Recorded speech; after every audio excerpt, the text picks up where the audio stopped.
Hey guys, Pete here. Just wanted to do a quick 5 or 6 minute video for you to answer the question, why LD Magazine? I actually got the email the other day in our mastermind group that I'm in with Dave Jennings and a few other leading business owners and marketers, sort of asking what was the purpose of doing LD Magazine. And there was a good bit of conversation back and forth because a few of those business owners are thinking about doing a magazine of their own using the MagCast platform and Apple's newsstand. So I thought I'd just share my reasons why that I kind of articulated in that group with you all here, sort of, potentially wondering what we're doing, because what we're trying to do with Preneur Group is make it more of an incubator with, little projects and ideas and making them happen to sort of show you what we're doing and sort of seeing what sticks and having fun with really cool ideas and projects and things like that. That's what we're doing with Stitch Software, obviously LD Magazine, and a whole bunch of other cool stuff that's coming out, and some stuff we haven't really spoken about either. So I'm going to be a bit more transparent there too. So firstly, why LD Magazine? Now, I've made some notes on the old iPad here, so let me go through them in a bit of a hopefully sequential order for you. Now, firstly, my thinking and reasoning for doing an eMag. Let me sort of start high and then we can work our way down through the platform and the particular niche and things like that. So firstly, I think the popularity of eMags is only going to grow. Obviously, with more and more tablets being used, particularly iPads, they've had, what, 67 million iPads sold in the first 2 years or something crazy like that. That I think when it comes to publishing for books and obviously magazines as well, the perfect platform are tablets. So that was one of the main reasons of doing an eMag rather than a physical magazine. Obviously, magazines are very normally and traditionally very cost prohibitive, whereas with eMags it's very, very cost effective. So that makes it an easy reason to do that as well.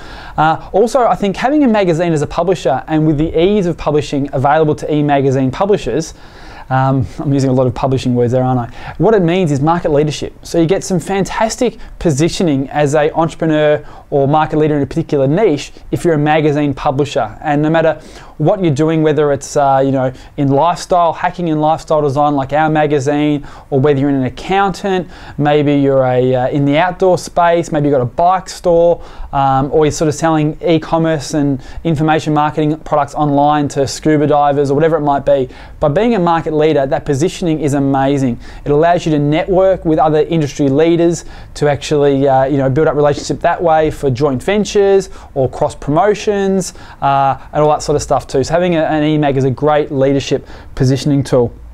As I mentioned, we're doing this as part of our incubator that is Preneur Group. We've got a whole bunch of other little apps and ideas and projects coming out that we're going to be doing, which is very, very cool. Now, another point on the cost effectiveness of that. I've got friends who have produced magazines in a couple of different niches historically, and they've told me that the average production cost was between 20 and 30 grand per edition. That was the cost they had to pay every single month just to keep the doors open and the magazine in print. Whereas the way we were able to actually make LD Magazine, and depending on how you want to do it, whether you sort of decide to do an eMag yourself and do something like that, all we had to basically do was curate the content. We didn't pay for authors to write brand new content. That wasn't our business model.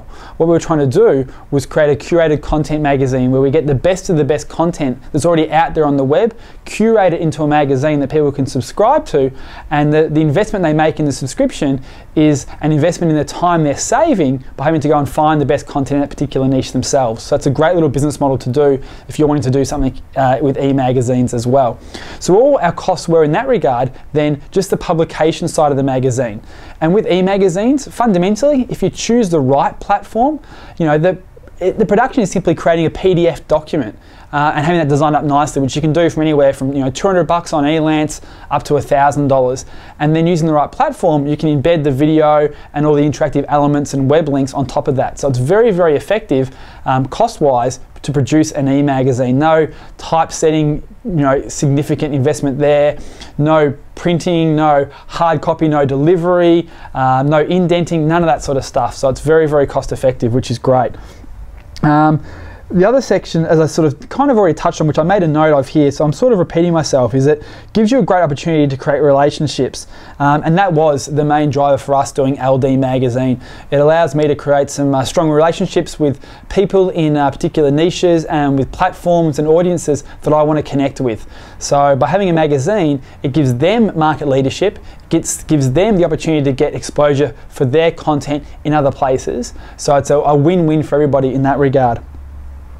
So I guess let me say, why LD Magazine as a brand? Now I kind of touched on the answer right there, but there's some other points here as well. Is I primarily didn't want to do another business and marketing magazine.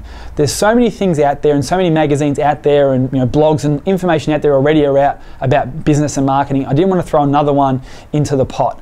And also too, what we're trying to do with this Preneur Group Incubator is do stuff that other people do. I don't want to sort of just be doing the same sort of thing and regurgitating how-to business stuff and teaching people how to make money by teaching people how to make money by teaching people how to make money.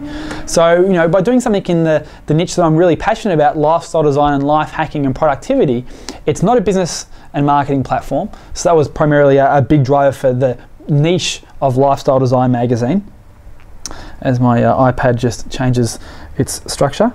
And obviously, as I said, people say start projects in areas that you're interested in, and because I'm interested in life hacking and lifestyle design, that was important.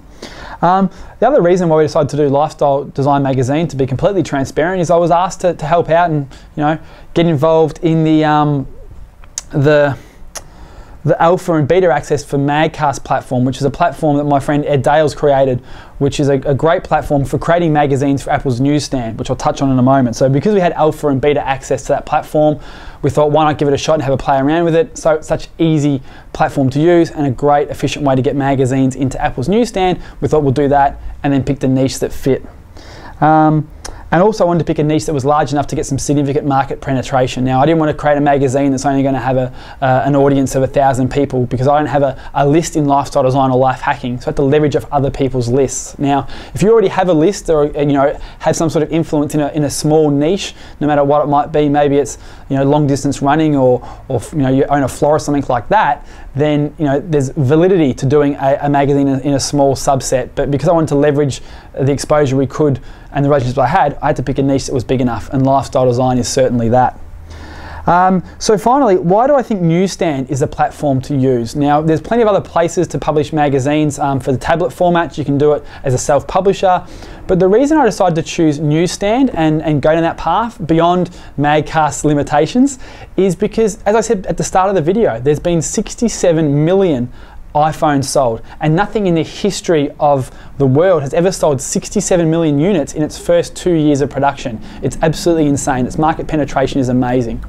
And when they released iOS 5, they whacked the Newsstand app right on the home screen for everybody. So for people who aren't techie like us, who have never sort of used the internet much, and the tablet device is the first thing they're really using when it comes to daily interaction with the web and things like that, having that Newsstand smack bang in the middle of their home screen was a great way to get that penetration. And if you look at some of the articles I've been posting and tweeting on and things like that, people are making $70,000 a week in Newsstand magazine. So I wanted to grab a piece of that pie and that gold rush. So that was one of the big things. The other thing is, it's where people go to find e-magazines now on the iPad, so it's pretty straightforward. Go where the market is looking. I talk about that quite a bit when we talk about the Preneur hierarchy, is be in front of people when they've got their wallets half open, looking for a solution to the problem you solve. Now, if we solve the problem of information and education around lifestyle design and life hacking, and people are going into Newsstand to look for that, why shouldn't we be there? Newsstand also allows you to lock the content, which is really, really cool. So it's already pre-locked, people can't share it and all that sort of stuff, which is great, unlike magazines and stuff like that.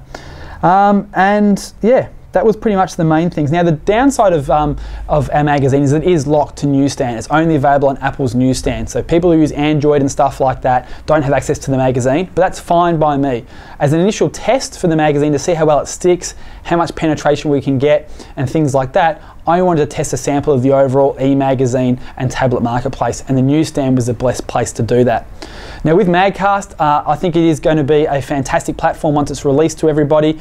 There's plenty of other places out there you can go right now to create newsstand apps. I know Adobe have a platform, but it's like $500 a month. It's quite cost prohibitive. I think it actually can get up to $2,500 a month if you get some significant subscription base. So that can be, pretty scary. There's a whole bunch of other ones out there too, but I found MagCast, from my experience, very, very easy to use. Very, very cost effective, and yeah, we're going to continue publishing LD Magazine on a regular basis and going to get a whole bunch of more awesome content coming up. So if you've got any questions about, LD Magazine, why we did it, why we're structuring the business model the way we are, and all that sort of stuff, then shoot me an email, support@preneurgroup.com. Otherwise, talk to you again soon, and we'll have some more of this over the shoulder, why, behind the scenes, how we do it type videos coming up shortly. Hope you enjoyed. See you guys. Make sure you subscribe to LD Magazine on the newsstand as well.